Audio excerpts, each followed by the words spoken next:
I need evac immediately. Come on, guys, I only have so many bullets left.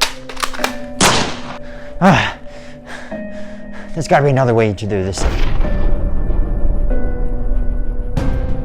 Well, to get out of hell, you have to go through the darkest layer.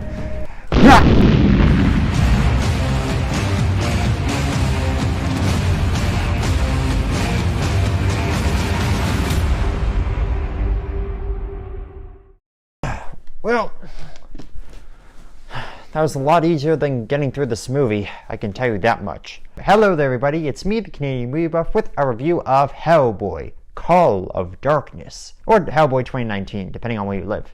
This movie follows the titular character as he goes to England to stop the dreaded Blood Queen from rising from the dead.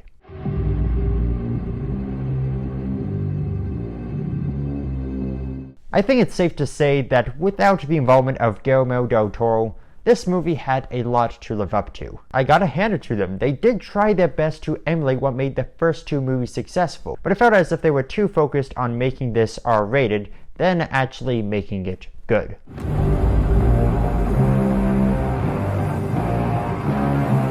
David Harbour is a worthy successor to Ron Perlman. In a weird way, I think his time on Stranger Things has sort of helped him prepare for this role. He has the physique and he has the gruff voice for it, and when you take that voice and pair it with the sarcastic comments that he makes throughout the movie, it feels right to the character. It feels natural. If there's one thing that makes me unhappy about this movie bombing, it's the fact that we will never see David Harbour reprise the character. Unless Guillermo del Toro decides to pull a Ghostbusters 2020, and actually make the third movie. And for some reason, Ron Perlman isn't available. While the action of the movie isn't anything to write home about, and the gore is a bit excessive, the fight with the giants was really well done. The way the camera tracks every movement smoothly, like when Hellboy gets knocked away and the camera sort of follows him, and then the camera turns around so it sees the giant coming at him, for one fleeting moment, I was sold on this movie. I was thinking to myself, wow, action that's fast-paced but not hard to follow.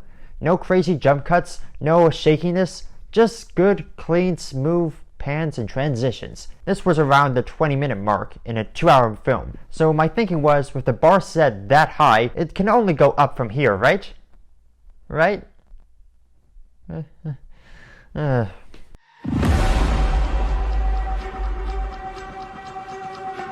Mila Jovovich's performance as the Blood Queen was a weird mix, to say the least. Her character of Nemu was a concoction of Angelina Jolie's Maleficent, Cate Blanchett's Hela, whatever gore they had over from the initial cut, and dialogue straight out of an emo teen's fanfiction. This was something that went beyond just the villain. The dialogue in this movie was terrible other than some of the remarks that Hellboy made. Some of Hellboy's comments work, and the interaction between him and his father are actually pretty good, but the way the script is written, like both the dialogue and sort of how the story plays out, is just so bland and cliche and uninteresting. I will give them credit for having a coherent plot. I mean, the story itself, like what was actually going on, wasn't interesting, but the way the events happened was actually coherent and made sense. I could just describe it to you now and you'd get the picture.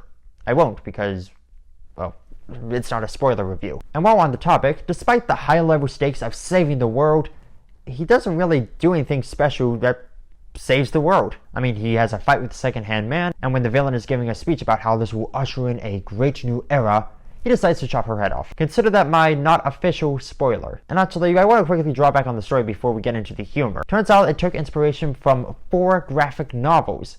And upon further research, I discovered that each one could have been a movie in its own right. Sure, they may not all have been 2-hour-long movies, but at least it would have been a series of Hellboy movies rather than the one bad one. Or better yet, why not give the property to HBO? Neil Marshall, the director of this movie, has worked for them in the past, and the network is really good at delivering great adaptations, for the most part. Now let's move on to the comedy. Hellboy's remarks can be hit or miss. Unfortunately, the jokes of this movie could be summed up as, awkward moment is supposed to be funny, a gimmick that is not only abused and overused in the Marvel movies, but also in comedy movies in general, or any movie that wants to have a comedic moment. Did I miss the memo or something? Like, is this like what we're supposed to laugh at now? No clever build-ups to the punchline or visual gags, just awkward moment is supposed to be funny.